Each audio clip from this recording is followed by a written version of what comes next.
مرحب مرحب يا هلال، أهلا أهلا كيف الحال؟ قد غبت وإليك اشتقنا، وانتهى بعدك صار وصال. نعطي صبرا نأخذ أجرا، والله يرانا ويسمعنا. نغفر ذلا نوصل أهلا، لأن رمضان يجمعنا، لأن رمضان يجمعنا. يا نور الهلال أقبل تعال، فالشوق طال والقلب سما نحو بسم الله الرحمن الرحيم. الحمد لله رب العالمين، والصلاة والسلام على أشرف الأنبياء وإمام المرسلين سيدنا محمد وعلى آله وأصحابه ومن تبعهم بإحسان إلى يوم الدين. نشهد أنه قد بلغ الرسالة وأدى الأمانة ونصح الأمة، وكشف الله به الغمة، وجاهد في الله حق جهاده حتى أتاه اليقين. تركنا على محجة بيضاء ليلها كنهارها لا يزيغ عنها إلا هالك. أما بعد، ولا ليال وحن maanta u ballansannahay in sha Allahu tacaala inaynu kaga hadalno kulankani barakaysan ramadaanka iyo axkaamtiisa. intaynaan ramadaanka iyo axkaamtiisa gelin in sha Allahu tacaala waxaan isku dayi doonaa haddii eebbaxkiisa ay ka noqoto inaan bal hordhac yar sameeyo in sha Allahu tacaala. walaalayaal, diinta islaamku waxaa aasaas u ah cilmi, waxaana inoogu daliila aayaddii ugu horreysay ee ku soo degtay nebiyuna moxamed calayhi salaatu wassalaam in ay ahayd iqra' akhri. akhrintuna waxay cinwaan u tahay cilmi. waxaa kaloo inoogu jiro qur-aankeenna qul haadihi sabiilii adcuu ila allahi calaa basiiratin ana waman ittabacanii, calaa basiiratin calaa cilmin. wuxuu nabigeennuna calayhi salaatu wasalaam leeyahay man yurid illaahu bihi khayran yufaqihu fi ddiin.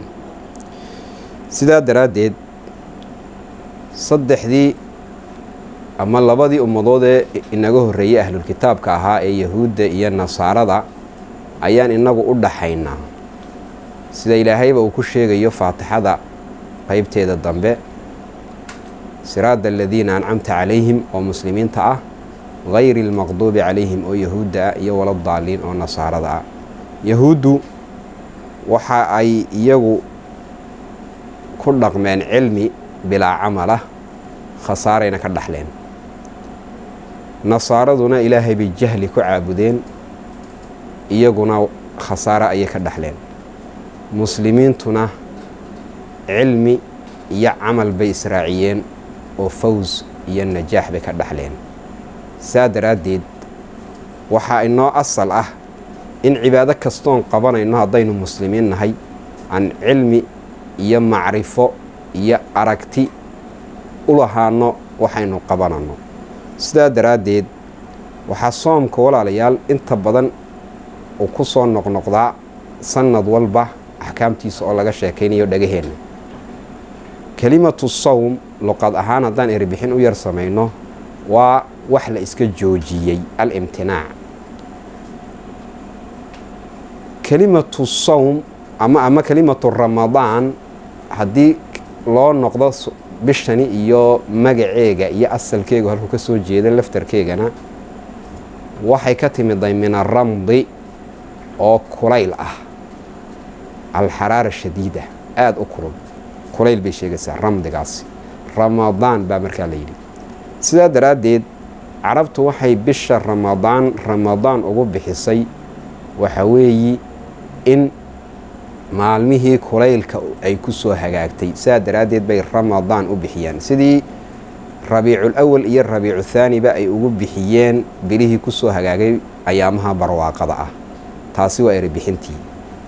markaan u soo dhaadhacno walaalayaal, ramadaanka wuxuu leeyahay muuqaal guud iyo naxor gudaha ah iyo mudho laga goosto. muuqaalka guud ee ramadaanku waa in afka la xidho laga bilaabo salaada subax ilaa salaada maqrib, waa muuqaalkiisii guud.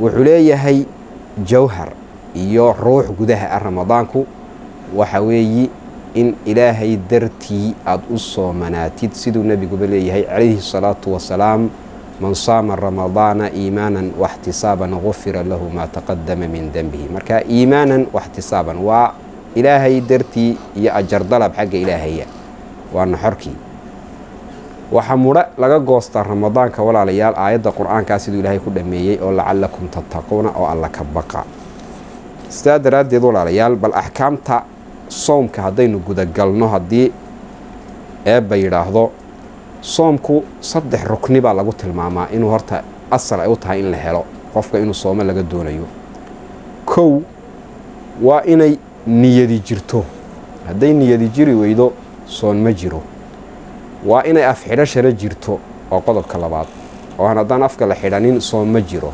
sababtoo ah waxay leedahay maryamata bintu cimraan innii nadartu liraxmaani sawman falan ukallima alyowma insiya markaa soom waa alimtinaac baanu luqad ahaan idhi sharcigana waa iyadoo afka la xidho laga bilaabo salaada subax ilaa salaada maqrib marka waa in afxidhashana jirto 3 waa in qof soomayana uu jiro 3daa arrimood marka la helo arkaanu sawm waa la helay bay ka dhigantahay marka arkaanu sawm waa 3 waa niyad iyo afxidhasho iyo qofkii afka xidhanayay ee shaqsigii muslimka ahaa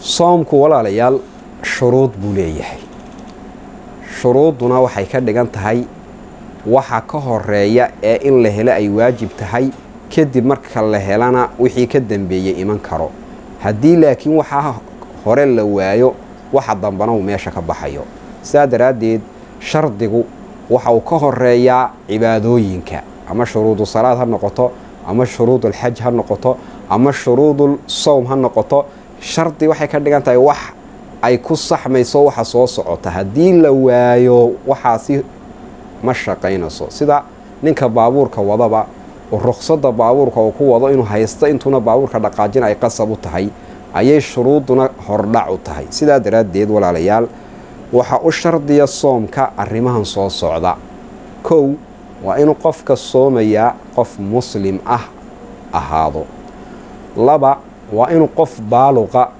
oo qaangaadha ahaado waa qodobka labaad 3 waa inuu qof caqli leh oon waalnayn ahaado shardiga 3aad ee soomka looga baahan yahay 4 waa inuu qofka soomayaa itaal u hayo uu karo hadduuna itaal u haynin qalle iyo maalmo kale ayaa ilaahay mataqaanaa u saamaxay inuu qofkaasi soomo faman kaana mariidan aw calaa safarin faciddatun min ayaamin ukhar maalmo kale sidaa daraaddeed waxaa markaa waajib ah in aynu shuruudaasi iyo arkaantaasi ogaanno si aynu u garanno wixii ay u baahan tahay ramadaanku inta aynaan gudagelin maanta darsigeennii aynu ku soo diyaarinay axkaamu soom qaybtiisii koobaad intaasaan ku joojinaynaa insha allahu tacaala